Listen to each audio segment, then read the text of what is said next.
Elon మస్కే 3 సార్లు fail అయిన ఒక ఇంపాసిబుల్ రికార్డ్ని మన హైదరాబాద్కి చెందిన కుర్రాళ్ళు ఫస్ట్ అటెంప్ట్లోనే ఎలా బ్రేక్ చేశారు? శ్రీహరికోట నుంచి లాంచ్ అయిన విక్రమ్-1 రాకెట్తో మన ఇండియా ఒక మైండ్ బ్లోయింగ్ రికార్డ్ని క్రియేట్ చేసింది.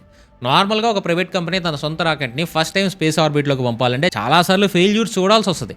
కానీ మన ఎక్స్-ఇస్రో సైంటిస్టులు స్టార్ట్ చేసిన స్కైరూట్ ఏరోస్పేస్ అనే ఒక ఇండియన్ స్పేస్ స్టార్టప్ తన వెరీ ఫస్ట్ అటెంప్ట్లోనే ఆర్బిట్ లాంచ్ని 100% సక్సెస్ఫుల్గా కంప్లీట్ చేసింది. దీనివల్ల అమెరికా, చైనా తర్వాత ఒక fully independent private orbital capability ఉన్న 3వ కంట్రీగా ఇండియా వచ్చింది. ఈ రాకెట్ వెనుకున్న టెక్నాలజీ నిజంగా షాకింగ్గా ఉంటుంది. రాకెట్ బాడీ మొత్తాన్ని నార్మల్ స్టీల్తో కాకుండా దానికంటే చాలా తేలిగ్గా అండ్ స్ట్రాంగ్గా ఉండే ఆల్ కార్బన్ కాంపోజిట్ స్ట్రక్చర్తో బిల్డ్ చేశారు. అంతేకాదు, దీని లాస్ట్ స్టేజ్లో వాడిన రమన్ లిక్విడ్ ఇంజన్ని ఏకంగా 3D ప్రింటింగ్ టెక్నాలజీతో కేవలం ఒకే ఒక సింగిల్ పీస్ ఇన్హౌస్గా తయారు చేశారు. అండ్ రాకెట్ మెయిన్ విజన్ ఏంటంటే స్పేస్కి ఒక క్యాబ్ సర్వీస్ లాంటి ఫ్లెక్సిబిలిటీ కల్పించడం, క్యాబ్లో వెళ్ళడం కాదు.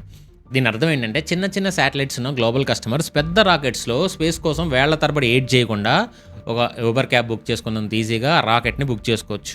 ఈ మొత్తం మిషన్ని సక్సెస్ చేసిన మన టీం యొక్క యావరేజ్ ఏజ్ జస్ట్ 28 ఏళ్ళు మాత్రమే. మన ఇండియన్ యూత్ అనుకుంటే స్పేస్ని ఈజీగా రూల్ చేయొచ్చని వీళ్ళు ప్రూవ్ చేశారు.